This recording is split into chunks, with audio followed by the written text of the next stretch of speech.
Au Rayon X vous présente cette semaine des images IRM réalisées chez une patiente témoignant de céphalées récentes, inhabituelles, d'apparitions brutales en coup de tonnerre. Des signes qui évoquent d'emblée des céphalées secondaires, nécessitant alors la réalisation d'une imagerie cérébrale à la recherche de causes neurologiques possibles. Illustration commentée par le docteur Mina Petkova. L'interrogatoire sur le profil temporel des céphalées joue un rôle crucial dans la démarche diagnostique et pour savoir si le patient présente une céphalée primaire ou une céphalée secondaire. Si la céphalée est perçue par le patient comme récente et inhabituelle, d'apparition brutale, aiguë, en coup de tonnerre, ou bien récente, d'aggravation progressive, il s'agit d'une céphalée secondaire jusqu'à preuve du contraire et donc cela nécessite la réalisation d'examens complémentaires en urgence dans une imagerie cérébrale.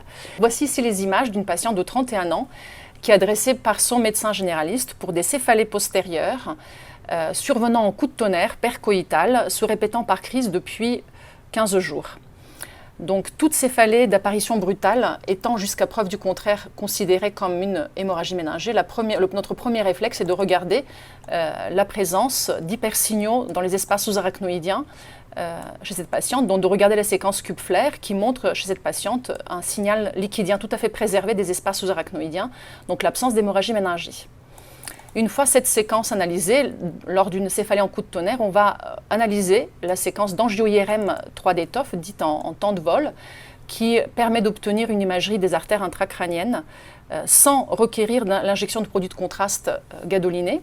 Et sur cette séquence d'angio-IRM des artères intracrâniennes, on va observer chez cette patiente ici, sur le segment V4 prébasilaire de l'artère vertébrale, deux petites sténoses séparées par une zone de dilatation, mais également sur la terminaison de l'artère basilaire, ici un aspect effilé, sténosé de la terminaison de l'artère basilaire.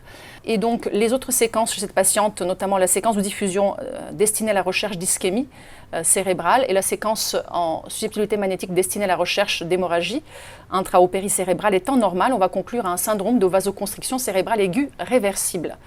Donc la réversibilité de ce syndrome va être confirmée par une IRM de contrôle dans 3 mois, ici, qui montrera une restitution ad intégrum du calibre de l'artère vertébrale gauche prébasilaire, mais également de l'artère basilaire, donc une normalisation de l'imagerie. Le côté pathologique est ici, et ici, donc il y a 2 foyers de sténose et dilatation, et le contrôle, donc 3 mois plus tard, remontre ici une artère qui est redevenue normale, à la fois donc l'artère vertébrale prébasilaire et l'artère basilaire, ici terminobasilaire, qui est redevenue normale. Donc ce syndrome de vasoconstriction cérébrale aiguë réversible est fréquemment sous-diagnostiqué car de descriptions récentes datant de 2007. Il représente 10 à 45% des causes de céphalée en coup de tonnerre aux urgences. Il serait lié à une anomalie transitoire et réversible de la régulation du tonus artériel intracrânien. Et le contexte évocateur, c'est le postpartum, par exemple, l'exposition à des substances vasoactives telles que le cannabis, la cocaïne, les amphétamines, certains antidépresseurs, certains médicaments antimigraineux, ou bien les décongestionnants nasaux. Et donc, cette dérégulation du tonus artériel provoque des vasoconstrictions et des vasodilatations multifocales, segmentaires des artères intracrâniennes. La céphalée est explosive en coup de tonnerre.